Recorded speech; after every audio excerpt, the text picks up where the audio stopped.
Ngibingelele kuwe mlaleli, ngiyethemba uthaphelake. Mina ngizocela kuwe-ke laphana-ke ukuthi-ke mengabe usamusha kulona-ke leli khasi-ke leli-ke wenze ukulungeleka ungixhasicindezele-ke i-button subscribe nje akubizi imali kumala nje kusho nesenti-ke limnyama-ke leli-ke kwenza ukwazi phela ukuthi uqhube uthole nezinye-ke iy'ndaba-ke ezintsha nje zokulethela zona kulona-ke leli khasi-ke leli-ke kusukela-ke manje-ke ukuze ngakuphuthi-ke le y'ndaba njengamanje ngakucindezela-ke i-button subscribe njengamanje-ke udaba kulethele lona-ke namhlanje-ke laphana-ke lithi-ke engathi akuhlanga-ke kahle-ke kubantu-ke abaningi kakhulukazi-ke abe-MK-ke laphana-ke ngamagama-ke akhishwe-ke kufikile Mbalula ezinsukwini nje laphana-ke la bebuzwa khona-ke ngo-Jacob Zuma-ke eveza ukuthi-ke uJacob Zuma-ke unamanga-ke laphana-ke akasebenzeli-ke abantu kuphela nje uzisebenzela yena-ke laphana. Kodwa-ke angifuni-ke mina-ke ukuthi kuningi uzwe ngami nje udlala-ke ividiyo-ke kasisi-ke we-MK-ke laphana-ke a-addressa-ke le issue-ke kafikile Mbalula ukuthi akhulume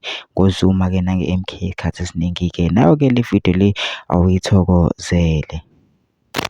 Zuma is a liar. There is a catalog of lies. Ngisacela ukukubonga nje mina baba uMbalula ukuthi-ke ever since umkhonto wesizwe waqala you have been very consistent ekusikhambeni. Ngikhumbula nje ukuthi umkhonto wesizwe bungenalo ithuba lokuthi uvele ku-TV nasemaphepheni nasey'ndabeni nakuma-radio yonke indawo i-media ibizivalele ngaphandle, kodwa wena Mbalula besimile ngawe, besigadla ngawe ngoba wena awukwazi uyeka ukukhuluma ngoZuma futhi awukwazi uyeka ukukhuluma ngomkhonto wesizwe. Le nto oyenzayo yinhle kakhulu engathi ungaqhubeka nayo nakulo nyaka.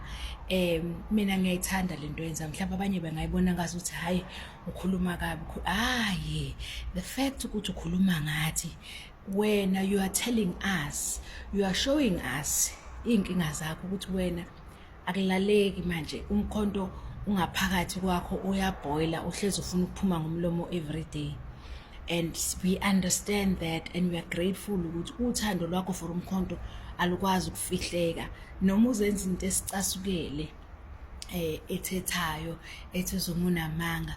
The fact ukuthi you cannot back up ama-claims wakho nge-evidence, it tells us ukuthi you are just simply advertising umkhonto wesizwe, which is a beautiful thing to do. I think kuzomela ukuthi sibashayele ihlombe nokuthi mhlawumbe sidinga ukunenzela noma iBrian encane nje ukunibonga njengokuthi ni decide ukuthi nivikele umkhonto wesizwe ngokuthi nilibele nu-advertise njalo enkundleni zokuxhumana nakomabonakude. Hey, yinhle lento eniyenzayo impela baba, siyabonga. Bengithi-ke lo nyaka uzobe usulifundile iphutha lakho lokuthi every time ukhuluma ngomkhonto ngazi usutshala uthando kuthina, usenza siwuthande kakhulu. Bengithi by this time uzobe usulifundile iphutha lakho usungasalenza.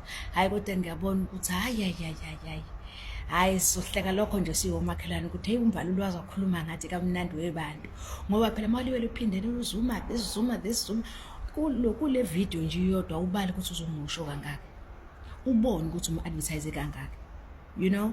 But-ke ukubonga nje akukho kutheni Mbax, thank you for ukus-advertise baba, siyabonga.